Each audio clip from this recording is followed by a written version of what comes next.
Hey guys, it's Adam from the Dimensional Gamer Squad here, bringing you with the third episode of what is supposed to be a 6 episode series, now going to be a 4, of ranking all the Beast Quest books that I have reviewed from least favourite to favourite. Shout out to Lucas Green for suggesting this video idea. If he didn't, then I'll just be doing my bottom 10 and top 10. So let's actually get started with 30th place, because we're now halfway there, halfway done, woohoo. Now I guess on Series 11 review after that, yay, because I just finished it today. 30th place is Fang the Bat Fiend. Design, giant bat, oh god, wow, I like these giant bat, no I don't. Its fight, was great. But kind of predicted of where it would be in a cave. But it is actually so closely resembled to a proper bat with echolocation, and is pretty much blind. I like its ability where it can make everyone else kind of blind when it's nearby flapping its wings. I also like that it is actually allergic to sunlight. So it's kind of like a vampire bat. Yeah. 29th place is Sepron the Sea Serpent. Like I said in the Beast View, I still like its smile it has on the cover. And there's really actually nothing wrong with this beast. I think the only thing that is wrong with it, that it doesn't stand up as well compared to the other beasts that I haven't, now I'm going to say in this video. In 28th place is Doomskull the King of Fear. Doomskull is here for one clear reason. This was actually one of the worst books I had to do a Beast review on. I didn't want to do a negative Beast review on it either. It's only this far in the list for one reason, and that's the story finale to the Series 10 Master of the Beast. Because it gave a good end to Marvel, and it wasn't supposed to set up Series 11, but it somehow did. With Taladon's funeral. But at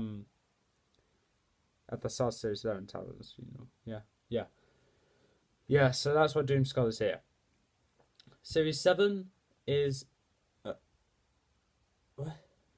27th place is Eelik the Lightning Horror from Series 7. This one is actually an alright beast. The story was the only thing that actually pulled it down, and that's why it's here. You're probably thinking, why am I going through these so quickly? Because I have 20 to go through. 26th place we have Hawkeye Arrow of the Air. Got a bit confused with its genders, this book did, as well as another book which Lucas has been telling me about. But I actually like this piece a lot. Like I said in the Beast review, it was actually my favourite beast, but now it's not. Nowhere near. But the story is okay. It's a bit weird about the painting thing with Tom holding the ring. And the ring is kind of useless. So yeah, you go invisible when you're not moving. Am I invisible yet? But you have to move to beat a beast. So, where's the logic in that? 25th place is Nixa the Deathbringer. Nixa's here because, yes, I do like its ability, instead of going invisible, it can be immune to attacks simply by transforming. And it can transform into other people as well. So, and Tom actually nearly got fooled by Nixa with her disguising as Alina. So that was actually really cool. Basically, her voice can kill. And that's pretty much it. It's a good start as Series 4. I think the only negative is just... There's actually not that much of negatives. I think it has to do with the fact it doesn't really stand up as well as the other beasts here. In 24th place, we have another starter book, Balisk the Water Snake. I actually do like this beast a lot. I think it's the fact that it was the weakest of Series 8. like the weakest beast of Series 8, along with not having as much respect from the community of it being here. Because it is mainly my opinion, but I do care about other people's opinions as well. So because I don't want to be hated. Yay. But this is the furthest I'll put Balisk back. Balisk is here because I actually do like the beast, and it's much better than Blood Boar and Torno. Next is another Series 8 beast, Koron, Jaws of Death.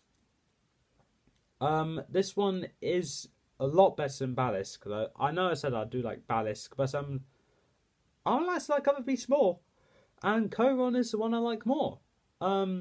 I like its design. It's actually rather unique, a cross between 2, maybe 3 animals, and it's like pretty much a walking poisonous machine. Next we have Equinus the Spirit Horse. Yes, the first centaur out of 2 to be here. Yay.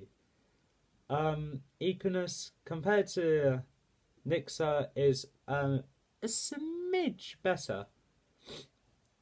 And it's nowhere near as good as Stealth. Stealth is actually a really good finale. I think I'll say that Equinus's last resort was changing into horses and a man, which was actually really cool. And I think it has to do with Series 4 not being as memorable as the other seasons. I get it brought Taladon back to life, but that's pretty much it. In 21st place, we have a Series 3 beast, being Kaimon, the Gorgon Hound. Abilities is actually really awesome, with it split into 3. I like that she technically killed herself by jumping off a castle into a rickety old drawbridge, which broke and she drowned. And I think the jewel that Tom got after defeating her was actually probably one of the most useful jewels that Tom has. Apart from Torgal's, this one is actually one of the most useful.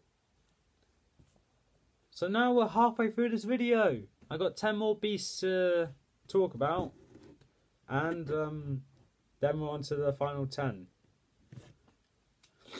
Oh god, please excuse me, I do have a cold today. In 20th place we have a Series 8 beast, Kronos, the Clawed Menace. I actually had to check that one.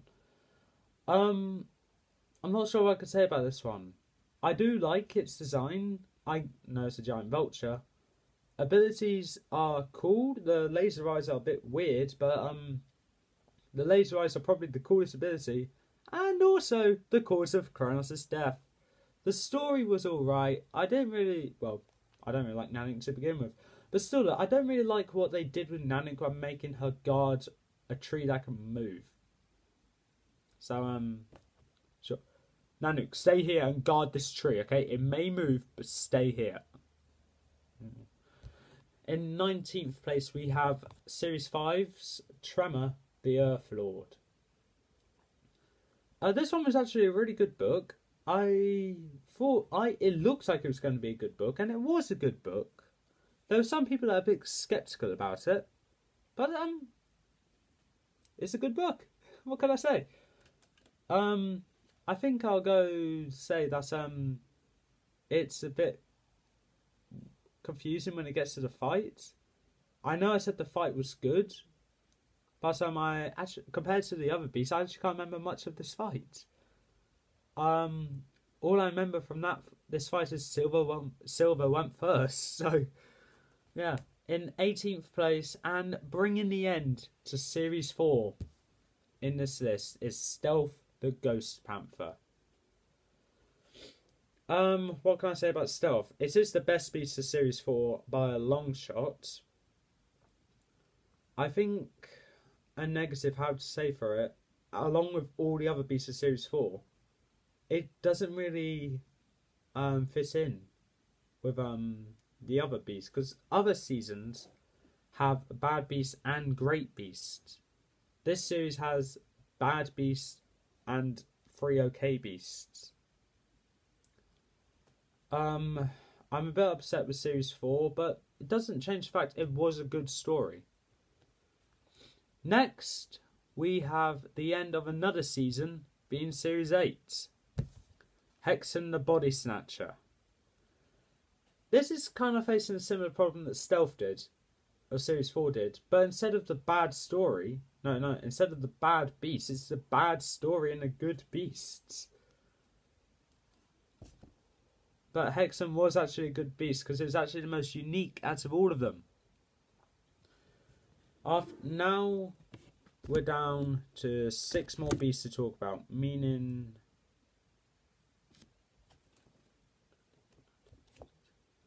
16th place is Merc the Swamp Man. What can I say about Merc? I do like its concepts and design, even though it looks a bit humanoids. Yes, I know, I'm a bit of a hypocrite, aren't I? Well, guess what? My opinion, my ranking. I don't care. This is my opinion. The fire in his hair is a bit weird. I'll give you that. But the abilities are actually cool.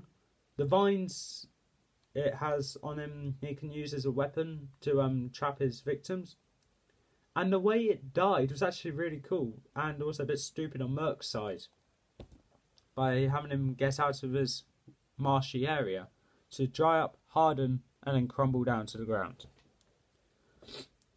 And now we have Lustor, the acid dart. I actually had to check that one because I couldn't remember. But yeah, we have Lustor the acid dart here. Unlike Merc is a bit of a dull, ditzy beast. Lustor is actually shown to be a clever beast, just not thinking 2 steps ahead of himself. Could have gone with Tom. Tom had a whole bunch of free roam to get away, and Lustor went for Alina, who was trapped, and her arrows do nothing against it, so why? So that's why Lustor's here. Now we have 4 more beasts to talk about. Jeez, oh my god, we're nearly at the top 10. In 14th place, we have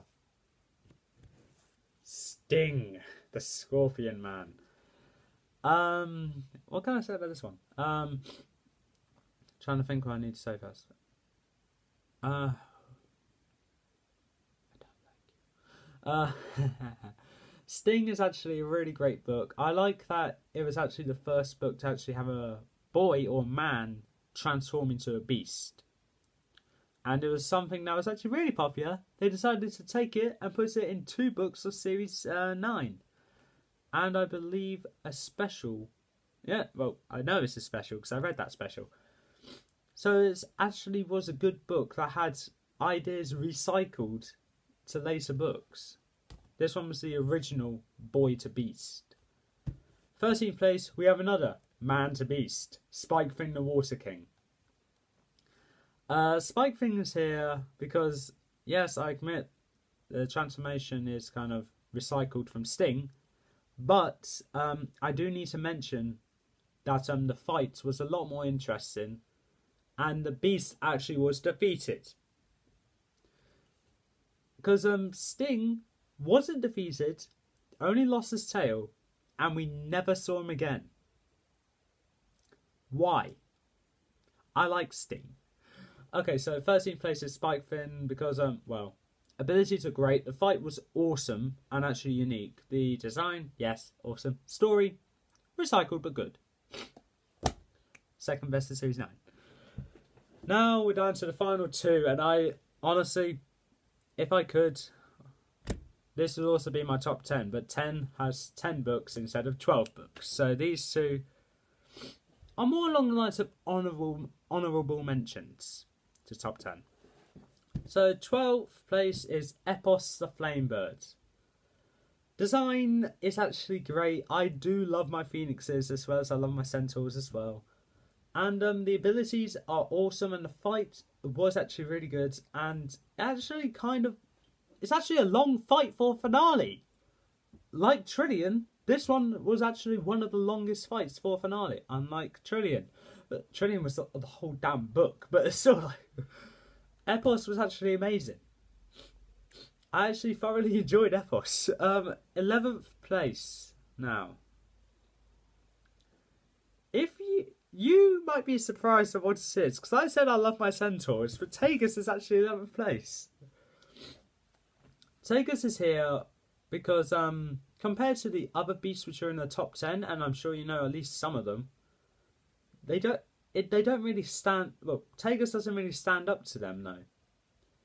Tagus does stand out as one of the original beasts, but with all the other books that I did a review on, this one just slowly and steadily, being the first reviewed on out of all the remaining beasts, just been slowly and steadily being pushed to the back of interesting beasts being reviewed. Even Epos pushed him back, but I still like Tagus more than Epos.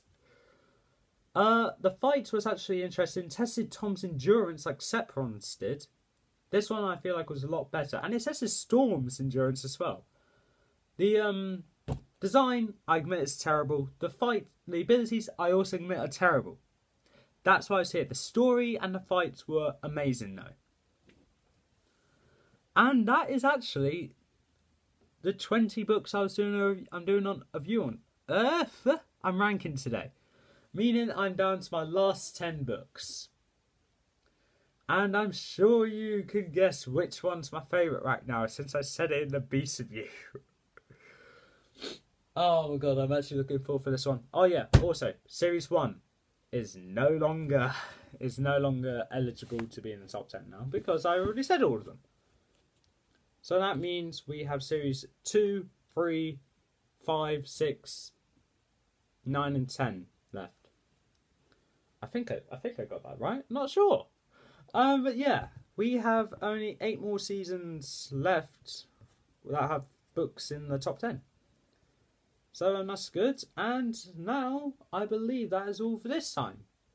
Sorry, I was just organising my books. Just getting them all in a nice straight line. Woohoo. Anyway, that is all for this time. If you liked what you saw, leave a like, leave a comment. Don't forget to subscribe. Subscribe to Lucas Green as well if you want to see some amazing Lego custom builds. Yeah. And I'll see you next time.